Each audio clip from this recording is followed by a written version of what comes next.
Good evening. My name is Chad Bishop. I live at 7405 South Valencia Drive here in Sioux Falls. Let me begin by saying you should always begin by trusting your experts until they give you reasons not to.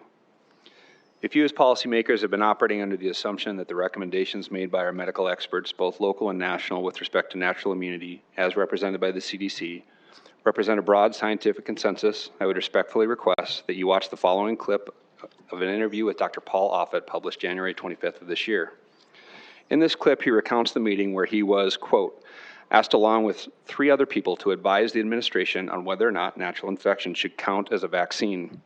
Per his recollection in the interview, those attending the meeting were himself as Director of Vaccine Education Center at the Children's Hospital of Philadelphia, the CDC Director, Dr. Rochelle Walensky, then NIH Director, Dr. Francis Collins, U.S. Surgeon General, Dr. Vivek Murthy, and Dr. Anthony Fauci, the Director of the National Institute of Allergy and Infectious Disease.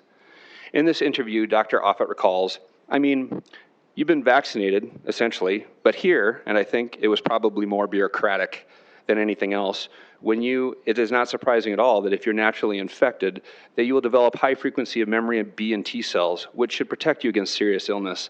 And I think that is what the CDC now has shown. Later he says, but the 4 of us were asked to comment on did we think natural infection basically should count in situations where the vaccine is mandated. And I was one of 2 people that said yes. The other 2 people said no. Please note Dr. Offit's bio states, internationally recognized expert in the fields of virology and immunology. So a broad scientific consensus is now a 50-50 split vote in a secret meeting which was never publicized. Why are you just hearing of this now? Tonight, I'm asking you to do the following. File a FOIA request for the minutes of this meeting.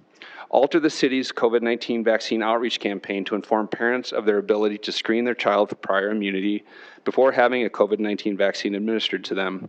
In addition, I'm asking for you to consider subsidized screening for prior immunity by reimbursing families SARS-CoV-2 antibody or adaptive T-cell response assays. Better yet, just offer it free of charge. Again, I'm quoting Dr. Offit from a different interview. So sure, I think that if all parents decided to vaccinate those children, that would certainly contribute to herd immunity. But that's not an argument I would ever make for a parent, which is that you're vaccinating your child to protect others.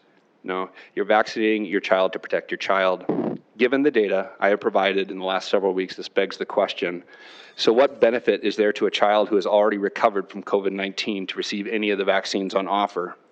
If there is no benefit or it is negligible, yet there's still risk, is it ethical to continue your child vaccination campaign without informing parents of a potential prior immunity and screening before vaccinating children? Thank you. Thanks, Chad. Anyone else for public input tonight? All right, look for a motion to adjourn us out, please.